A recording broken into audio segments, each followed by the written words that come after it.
Hello there, and this is episode 44 of the VictorPrep Vocab podcast.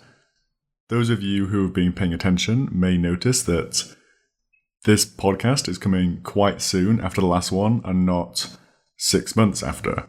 So, 2 thumbs up there, I think. So, before we get started, let's cover the words from the previous episode. Those were tenuous. Tenuous. That means very weak or slight, a tenuous link between two things. Disingenuous. Disingenuous. That means not being sincere, maybe not being truthful, maybe hiding something that you know. Contrite. Contrite. That means to be affected by guilt, to feel remorse.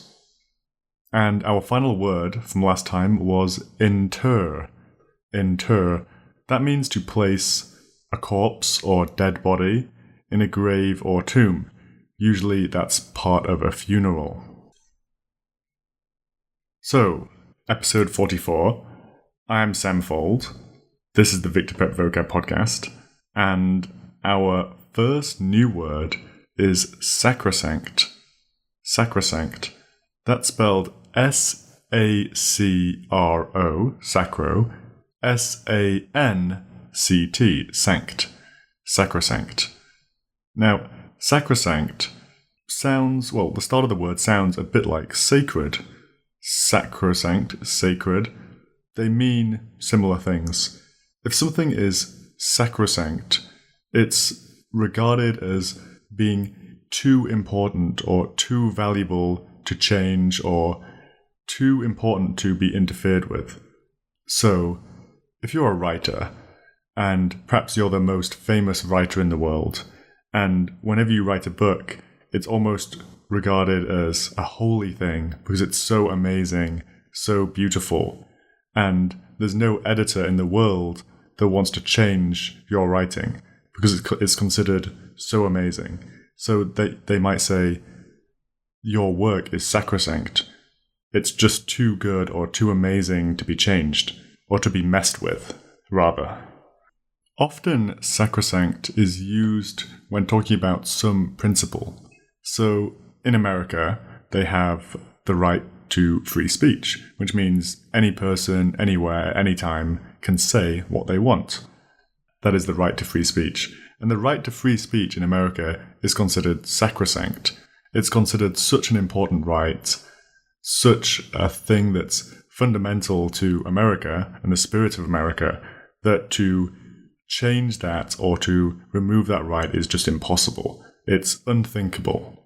Some synonyms of sacrosanct are sacred, hallowed, respected, inviolable, unimpeachable, invulnerable, untouchable, or inalienable.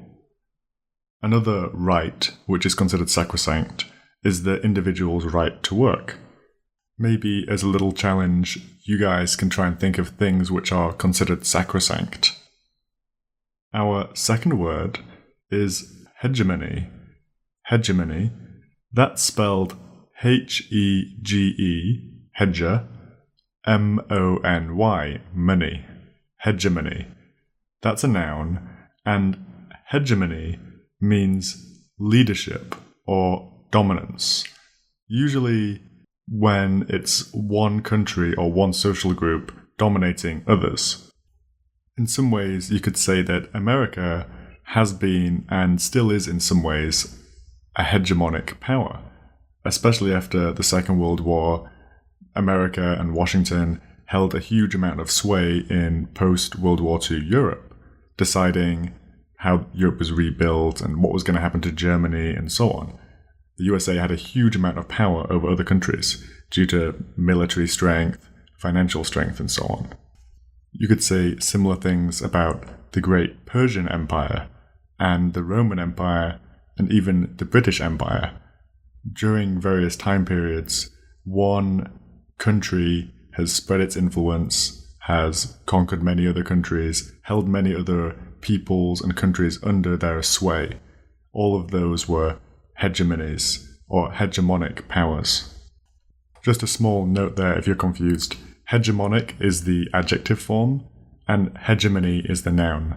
So you could say, the hegemony of the Roman Empire, or at their height, the Romans were a hegemonic power. For an example which may be closer to us as regular individuals, at your job or at your school, there may be a couple of people who are dominant over other people. This may be a clique at your school, a group of the popular kids who hold sway over the social groups. You could argue they had a hegemony over the other children.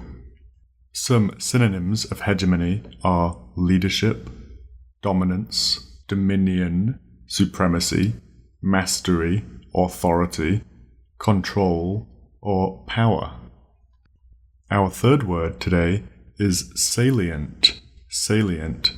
Salient is spelled S-A-L-I-E-N-T. Salient. Salient means the most noticeable or important. So a good way of remembering this is thinking about a sailboat. What is the most noticeable thing about a sailboat? Well, it's the sail. And salient, the start of that word, sounds like sail. So salient, think of a sailboat, think of the most noticeable or important part of a sailboat. What makes a sailboat a sailboat? Well, it's the fact you can sail with the wind and not an engine. So that's certainly very important. So salient means the most noticeable or important. So if you're outlining a case as a lawyer or solicitor, you want to cover the most important parts of the case, the most salient parts of your case. Or if you're trying to describe what your house looks like to a person that's never seen it before, you want to cover the most obvious things, the most important things, the salient points of your house.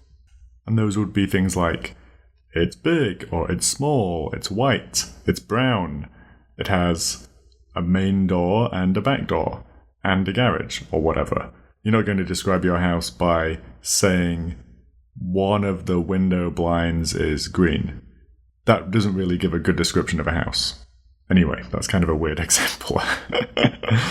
Anyway, I think you get the picture. Salient. Think sailboat. Most important part of a sailboat is the sail. So salient means important or the most noticeable or most obvious thing. Some synonyms are important, main, principal, major, chief, or primary. And our final word for today is intractable. Intractable. That's spelled I-N-T-R-A-C-T, intract, A-B-L-E, able, intractable. Intractable means hard to control or hard to deal with. There's an easy way of remembering this, well, sort of easy. There's another word, tractable, which means the opposite. So, again, if you know what tractable means, which is the opposite, you can think in at the start of a word often means reversing the word, so not tractable. And tractable means easy to handle, easy to deal with. So, if your pet dog is tractable, he's easy to control, easy to handle, he does what you tell him to.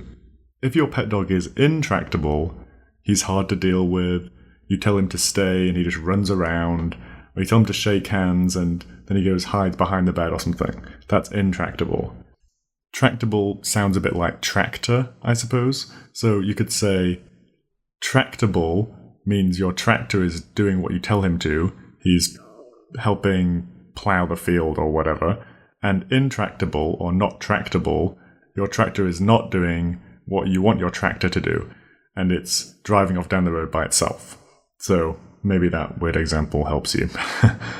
So some synonyms of intractable are unmanageable, uncontrollable, difficult, awkward, troublesome, demanding, and burdensome. You could also apply intractable to a person, and it means simply that that person is difficult to deal with, means they're stubborn, obstinate, headstrong, they don't compromise, and so on. So maybe think of a person or a pet you know that's difficult to deal with. They are intractable.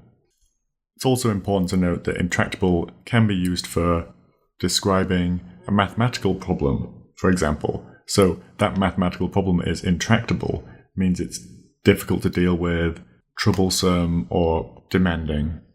So those were our 4 words for episode 44. Let's quickly go over them again. Our first word was sacrosanct. So think sounds like sacred. That means something like a place or a principle that's regarded as simply too important or too valuable to be messed with, to be changed. Hegemony, that means leadership or dominance, usually by one country or one social group over other countries or other social groups. Salient, that means the most noticeable or important. Often you'll hear the phrase, the salient point. And our final word was intractable, or not tractable. That means hard to control, hard to deal with. When you're describing an intractable person, that means someone who's stubborn, difficult, or obstinate. Now I'm going to give you some example sentences. Listen to each sentence and try and work out what word I'm referring to. The right for people to express their opinions without censorship is considered by many to be fundamental to society and inalienable.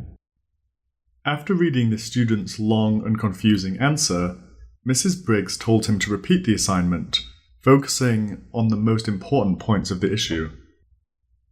Sheila tried with difficulty to calm the troubled horse. None of the other grooms had been able to work with Stamper, but Sheila believed she could do it with her patience and kind understanding. There's a cat in my neighbourhood, who I consider to be the king of the local cats. He gets his pick of the tastiest mice, and the other cats treat him with deference. So, that was episode 44, the VictorPrep Vocab podcast. I'm Sam Fold. You can email me with any comments at sam.fold@gmail.com. You can also Twitter me, which is @SamFold. Please, if you want to, leave a review on the iTunes store page.